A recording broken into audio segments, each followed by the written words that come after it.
Well, I think, Michael, that pretty much said it. I think the 3 or 4 really big global trends. The first one, I think, the most exciting one, according to me, is the shift of the economic center of gravity towards the emerging markets. And, you know, we've been talking about this for a while. It's taken a little while coming, but this is irreversible. So if you look at just the sheer audacity of numbers, and as marketeers, I know all of us love talking about follow the people, follow the money. 85% of the world lives here in the developing markets. The entire population growth is going to be here, and 90% of the economic growth is forecast now to come really from the developing and emerging markets. And this really makes it exciting. And from a consumer goods business, the fact is that by 2020, you'll have as many people living in the developing world as you have the population of the world. So I like to make it very simple. We are the world. And if you look at it from that point of view, 2 billion people are going to move up and be better off than they are today. But 2 billion people will still be at the bottom of the pyramid, and we can talk a little bit about that. But I find this really exciting, and Asia is going to be at the center of it.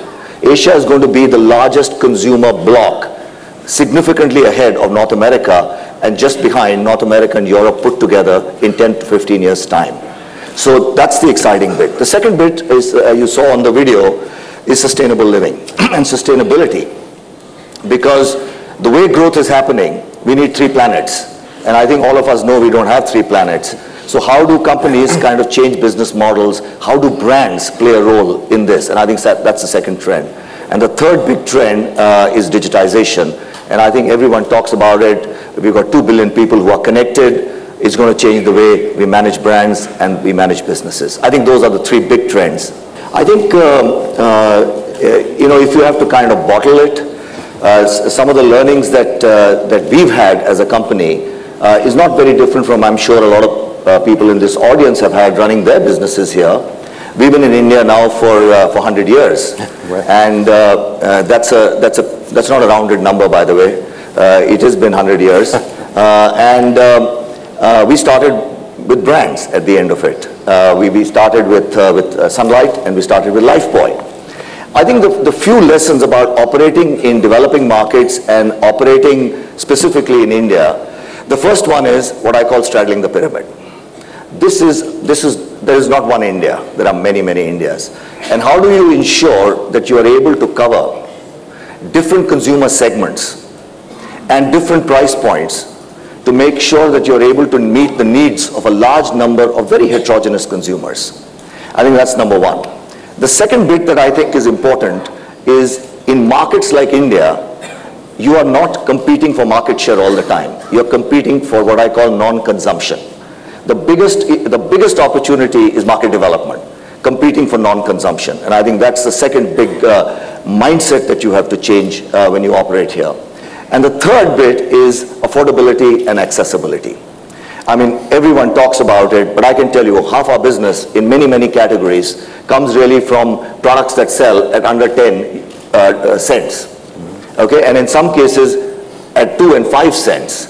So the question really is, how do you create that affordability that will drive consumers into your portfolio, into your categories, but at the same time make money doing it? And I think that is where this whole idea of developing business models that are equivalent of reverse engineering. You start with what the consumer wants to pay, and then say, okay, if that's what she wants to pay, let me give it to her at that price, and then find a way of making money on it. I'll give you a classic example. This is a big country, and the ability to reach consumers where they are is mission critical.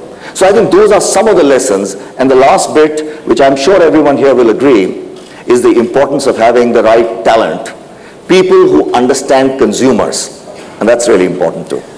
Well, this isn't a leading question, but maybe it is. So how do you mentioned all the different consumers, all the different markets, and all the different media that are out there and so on. So how do you market to the consumer in that kind of environment? Not easy, but maybe I'll ask you that question. Right.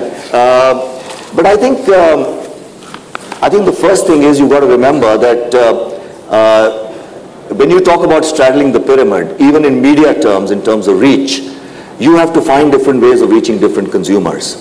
We have a situation where we've got 80 million people on the internet, but we've got 300 million people that live in media dark, pockets of India.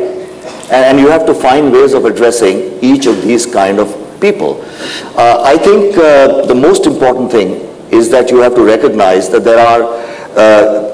that India is leapfrogging here. There are 700-800 million mobile phones, for example. Right. The question is, everyone talks about it, but are we really beginning to understand the power of using mobile phones in terms of marketing our brands to urban and rural? Okay. More people are accessing the internet via their mobile phone than the computers, the PCs, if you will. So we haven't done a good enough job yet in terms of leveraging that opportunity.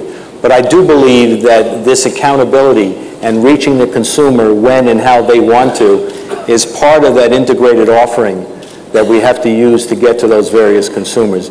So it's really an exciting time to be in our business and to really gain market share.